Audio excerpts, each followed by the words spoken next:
Hello there, Internet. My name is King Kingdra, and this is the first of a weekly series of the top 5s in Pokemon, or bottom 5s, depending on what the week is. So today, for the first week, we are going to be looking at the top 5 worst starters. Now, for a lot of us, a starter Pokemon was the first one we ever got. And they are usually the Pokemon that are the highest level towards the end of the game, and they are very valuable members of our teams. However, there are several that are very weak comparatively to the other ones in their generations or in their games. And I will be counting down the 5 of these. So first of all, before we begin, we're going to have a few rules. We are not going to be counting Pikachu, because Pokemon Yellow gives the Pikachu to the player as the first Pokemon. We are not counting that, because it would automatically become number 1, and you couldn't even evolve it, and the first gym itself, you were going to lose, because he had Geodude and Onix, Brock, and you had a Pikachu, which was electric type. So we're going to be looking at the stats, weaknesses, and move pools of the final stages of each Pokemon. We're not going to be looking at the first stage, because most of the time is spent in the last stage of these Pokemon. So without any further ado, let's get started on the list. So at number 5, as you've already seen, we have Piplup from Generation 4. So Piplup will later evolve into Prinplup and then Empoleon. Empoleon is a water/steel type. Now, the reason that Piplup gets a spot in number 5, even though he's one of my favorite Pokemon, is that his typing really just screws him over immensely. Let's look at his weaknesses at the chart at the bottom. He's weak to fighting, ground, and electric. He's no longer weak to grass, it's 1 times damage, but anyway, the other 2 starter Pokemon of the generation, Chimchar and Turtwig, evolved in their final forms into Torterra and Infernape, which one off was the second firefighting in a row, and the other one was grass ground. So, if you notice that, both of the other starters have a type advantage on Empoleon. Even though Empoleon can beat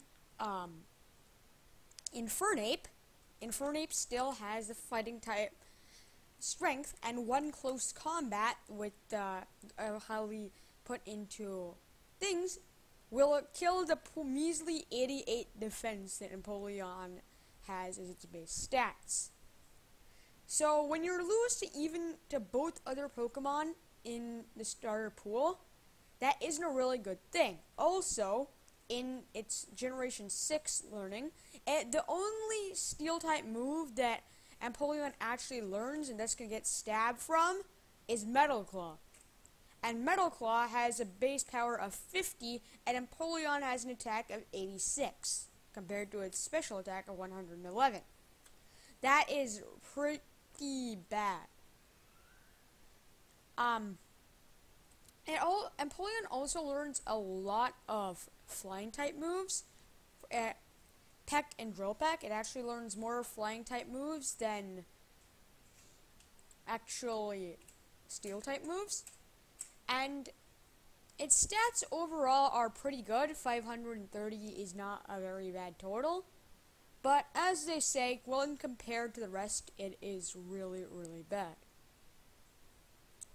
Empoleon is one of my favorite starters, though, as it was the first Gen 4 Pokemon I ever used when Diamond and Pearl came out. Yeah.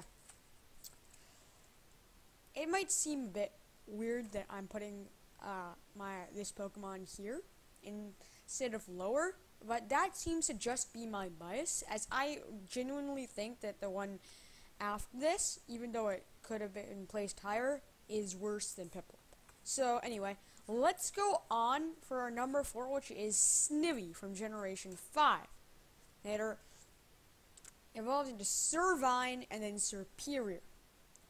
So, Snivy, when Generation 5 starters were announced, Snivy was taken by most people as the coolest looking. I mean, just look at it. It looks sick. It looks amazing. It looks like... It just looks like a gangster. Anyway. So, Serperior, as a Pokemon, unfortunately has the problem of not packing much strength. As you can see from Empoleon's case, he was resistant to a lot of types, though he was damaged normally and beaten by some of the more common types that most people will have. But Serperior is weak to flying, poison, bug, fire, and ice, all the grass type weaknesses. It is a monograss type. I forgot to mention that. So, looking at its stats, it has 528, just 2 less than Empoleon, which isn't that much. However, it has very high speed and defenses, but its attack stat is even worse than Empoleon's, as when its special attack is the same area. This means that you are going to be doing a lot more of stuff with things like Coil, Leech Seed, maybe Toxic. Overall, there aren't many moves that you get stabbed from that you can actually use properly. When I played through Black 2 and White 2, Snivy was my starter choice then. And at the end, I had it with Coil, Toxic, Giga Drain, and Leaf Storm.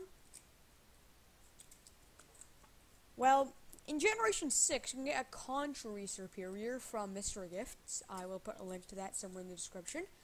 And that does help it quite a bit. It gives it back some things, because Contrary is a really good ability as long as you have some sort of move that will lower your stats by some percentage. So, anyway, Snivy's place in number 4 is severely secured by the fact that if you wanted a good grass type, there are a lot more to choose from. I mean, Sceptile, which is one of my favorite Pokemon. Sceptile is a much better replacement for Snivy. You could replace Snivy with Torterra. You could even replace it with Venusaur. However, you cannot replace it with the next one on the list, which I'm pretty sure that you already know what it is.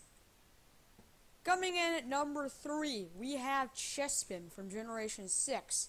Well, eventually evolves into Quilladin, and then finally, Chestnut is a grass fighting type.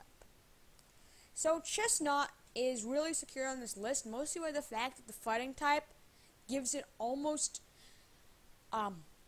it doesn't help much in type advantages, and it actually gives it a 4 times weakness to flying. And Generation 6 was a generation with a lot of good flying types. You had Yveltal, you had Talonflame.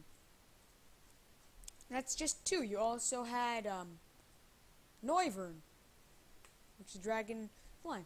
The point is that there are a lot of flying types, and especially in today's competitive metagame where Mega Salamence is reigning supreme, Chestnut just simply cannot make it in this situation. It has pretty good stats in defense, and it has pretty good attack, which makes it very good with moves like Wood Hammer and Hammer Arm, as well as Giga Impact, which it learns quite relatively quickly in its area. Yeah. Generation 6, if you had the EXP share turned on, most of your Pokemon would be level 70 before you even had to challenge a champion. I know that my Charizard was actually level 73 when I arrived at the Elite Four. Yeah. In my next playthrough, I definitely chose to turn the EXP share off, but, it does learn several good moves, but the problem, as I was mentioning earlier, is its severe weaknesses to basically everything. It's weak to flying, poison, fire, psychic, ice, and fairy. That's a lot, even compared to the regular grass types. The one thing that it does do is take away the bug weakness, but that is one weakness, and not many people use bug types. Anyway, there are no bug type gym leaders in Kalos. But Chespin is quite a good Pokemon in a single player campaign, but once you're done with the actual story, you might just want to ditch the Chespin and get a different Pokemon. At number 2, now we have Tepig. So, Tepig from Generation 5 was the stupidest looking starter, I must just say right now. It really looks extremely stupid. Like, I could come up with a Tepig in my dreams. Now, Tepig will evolve into Emboar at the end, and after that, but before that, it will have to evolve into Pignite level 16. So, the problem with Emboar is its massive lack of creativity, as it is the 3rd firefighting type in a row. Not to mention that it has mediocre stats at best with 528, and it loses quite heavily to every other Pokemon. So even though Snivy is less useful in a competitive scene because it doesn't have the 128 attack that Emboar spouts, at least it will look cool and had a new concept. It was a snake type Pokemon, or serpent, as Serperior's name would suggest. Emboar, on the other hand, has absolutely no creativity put into it, and just being a firefighting type alone makes me somewhat hate it. I've used every both of the other Unova starters during the games, but I never thought about using a Tepig because it just simply did not appeal to me. Its looks don't even impress me compared to something like Blaziken, and frankly just is annoying. And not to mention it has quite bad move pools. With the Unova games were a lot harder in terms of level grinding. Level 62 Flare Blitz, Flamethrower, and Head Smash really screwed it over. Not to mention that it only learns Arm Thrust as a Arm Thrust and Hammer Arm through natural leveling, which I really don't feel like are great moves. Hammer Arm is good, but only one fighting type move that you can get stabbed from does not impress. Anyway, I think I've talked about Tepig enough. Anyway, so now we're going to move on to number 1, which is Chikorita from Generation 2. Chikorita will evolve into Bayleef and then Meganium. The reason Chikorita is at number 1 is it was the worst Pokemon, arguably the worst set of starters. I have nothing against the Johto starters, but to be fair, they had a lot to leave desired. Feraligatr, Totodile's line, and the Typhlosion's line also left a lot to be desired. If these Pokemon got a Mega Evolution, they would be used a lot more. However, the main problem with Chikorita is actually due to the story of the Johto games. So, something to think about is when the Johto games actually, the gyms. The first gym in the Johto games was a flying type, already a weakness that Chikorita's sacks. The second one, Bugsy, was a bug type. The third one was Whitney, but Whitney gives every starter trouble because that Miltank. Number 4 was Morty. It was really bad. The 5th one was Chuck, the fighting type. The fighting type doesn't really have that much of an effect on Chikorita, or by that time, Meganium, but Meganium doesn't have an actual type advantage over either. The Steel type also does not. Chikorita deals half damage to any Steel Pokemon, which means that even though Steelix is a Steel Ground type, it still deals only 1 times damage to it. After the Ice type gym is another grass weakness, and finally it was went off by a Dragon type gym, which again, grass type, has no advantage over. In the entire game, Chikorita was a bad starter as it was completely fine to just ditch this Pokemon since it was going to have absolutely no impact on any of the gyms. Not to mention that the champion himself has strongest Pokemon is a Dragonite, which is a dragon flying. Oh, just to put it simply, Chikorita was a good Pokemon. It just was put in the wrong generation for it. It has mediocre stats at best, and I don't even need to get into the moveset because it's quite bad. As you can see, Magic Leaf and Petal Dance make it look like a good supporter. However, it has very low speed and mediocre at best defense, which can be easily shut down by any other Pokemon. A better thing would be to use a Roserade or Vileplume just to simply outclass Chikorita. Well, my name is King Kingdra, and that is the end of the top 5 worst starters. So please leave a comment on ideas about how I can improve the series, what ideas you have to make it better, and this is the first time I've tried this, so it's a bit hard to do this, especially since I'm trying to run this with very bare-bones scripts. I just have notes on exactly what to mention. So, if you could leave any comments and suggestions about it, I would really appreciate that. Please remember to like, comment, rate, and subscribe to whatever like that is.